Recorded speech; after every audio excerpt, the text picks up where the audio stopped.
জন্য কবি বলছে যে যেই ব্যক্তির আল্লাহ হয়ে গেছে, কে হয়ে গেছে? আল্লাহ। সারা দুনিয়া যদি তার বিরুদ্ধে যায়, ওই ব্যক্তির কিছুই করতে পারবে না। আর যার আল্লাহ হয় না, দুনিয়া তার হয়ে গেছে, ওই ব্যক্তির দুনিয়া কোনো উপকার করতে পারবে না। তাহলে আবু বকর সিদ্দিক দেখেন জিহ্বার হেফাজত কিভাবে করছে। এই হাদিস রাসূল বলার পরে হযরত আবু বকর সিদ্দিক যিনি জান্নাতের সার্টিফিকেট পাইছেন দুনিয়ায় থাকতে, ওই আবু বকর সিদ্দিক জিহ্বার মধ্যে একটা পাথর রাখতো। সুবহানাল্লাহ কইতেন না? জান্নাতি লোক কিন্তু তার জিহ্বায় কি রাখতো? পাথর রাখতো। বলে পাথর কেন রাখছেন? উনি মাঝে মাঝে জিহ্বাটাকে বাইর কইরা জিহ্বার মধ্যে লাঠি দিয়ে আঘাত করতেন। আবু বকর সিদ্দিক জিহ্বার মধ্যে আঘাত করতেন, বলতো হে জিহ্বা, তোমার কারণে যেন আমি জাহান্নামের ভাগীদার না হই। বুঝেন কিছু ভাই? আমাদের অবস্থা কি? আমরা তো অহরহ বহে যা আইতে আছে তাই কইতে আছি, কি ভাই ঠিক নেই? কিন্তু আবু বকর সিদ্দিক যার জান্নাত ওয়াজিব জাহান্নাম হারাম, সেই আবু বকর সিদ্দিক জিহ্বার মধ্যে পাথর রাখতো। কথার প্রয়োজন হইলে পাথর সরাইয়া তারপরে কথা বলতো। সুবহানাল্লাহ।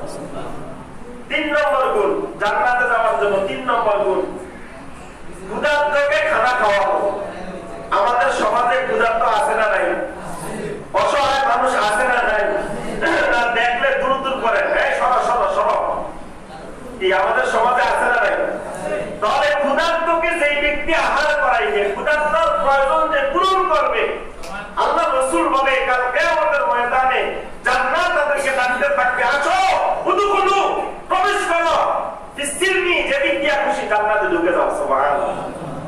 তাহলে মানুষকে মহব্বত করা, মানুষকে আহার করা দরকার আছে না নাই? কথা বলেন আছে না নাই? 4 নম্বর গুণ, 4 নম্বর গুণ, 4 নম্বর গুণটা কি? 4 নম্বর গুণ হলো যেই ব্যক্তি রমজান মাসের রোজা রাখে। কোন মাসে?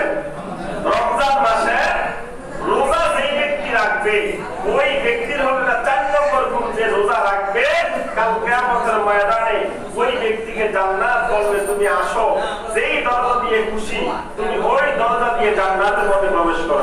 সুবহানাল্লাহ। হাদিস শরীফের মধ্যে আসছে আল্লাহ রাসূল সাল্লাল্লাহু আলাইহি ওয়াসাল্লাম বলেন যে রমজান আসার কারণে, শুধু রমজান আসছে, শুধু রমজান আসছে, ওই ব্যক্তিকে আল্লাহ জান্নাত দিয়ে দিবে। সুবহানাল্লাহ। ব্যাপারটা কি কেন?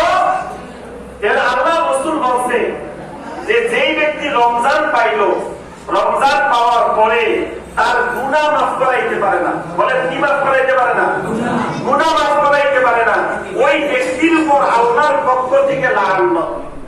তার পক্ষ কি কায়দায় গুনাহ মাফ করে দেখেন, হাদিসে রাসূল বলছে যে আল্লাহ তাআলা রমজানের প্রতি মুহূর্তে, এই নিঃশ্বাস নেওয়ার মুহূর্ত, প্রতি নিঃশ্বাসে আল্লাহ তাআলা রমজান মাসে 6 লক্ষ লোকের গুনাহ মাফ করে দেয়। এই জন্য বসছেন, কেন আসছেন? ভাইরে, শুধু ইফতার আর সাহরি খাওয়ার নাম রোজা না। ইফতার করা আর সাহরি করার নাম কি না? রোজা না। এটাতে রোজার স্ট্রাকচার দাঁড়ায়, কিন্তু রোজা ফাইনাল হয়, কমপ্লিট হয়, পূর্ণাঙ্গতা পায় যদি রোজা রেখে আপনি মুত্তাকি হইতে পারেন, যদি রোজা রেখে আপনি হারাম কাজ ছাড়তে পারেন, যদি রোজা রেখে আপনি খারাপ কাজ ছাড়তে পারেন। নবী করিম সাল্লাল্লাহু আলাইহি ওয়াসাল্লামের সেই হাদিসের দিকে তাকান, তিনি কি বলেছেন? মাল্লাম ইয়াদা কাওলা যুরি ওয়াল আমাল বি, যে ব্যক্তি মূর্খতাসুলভ কাজ ছাড়লো না, মিথ্যা কথা ছাড়লো না, মিথ্যা কাজ ছাড়লো না, গুনাহ এবং পাপাচার এগুলা ছাড়তে পারলো না, ওই ব্যক্তির রোজা রাখা আর উপোস থাকা সমান। তার উপোস থাকায় আল্লাহর কোনো ঠেকা পড়ে নাই। অতএব এই বছরের রমজানে আমরা আসেন আগে থেকে পরিকল্পনা করি, ভাইরা আমার, আল্লাহকে সাক্ষী রেখে আল্লাহর সাথে কথা দেই, আল্লাহ এত বছর রোজা রাখছি, তোমার রোজার মর্ম বুঝি নাই, এই বছর আমি রোজার মর্মটা একটু বুঝে রোজাটা সঠিকভাবে রাখবো। চেষ্টা করা যাবে না ইনশাআল্লাহ? আল্লাহ আপনি আমাদের সবাইকে তৌফিক দান করেন। আল্লাহ আপনি আমাদের সবাইকে মুত্তাকি বানায় দেন, মুত্তাকিদের ইমাম বানায় দেন, আমাদের তাকওয়া অর্জন করার তৌফিক দান করেন। আল্লাহ হারাম ছাড়ার তৌফিক দান করেন, হারামকে না করার তৌফিক দান করেন।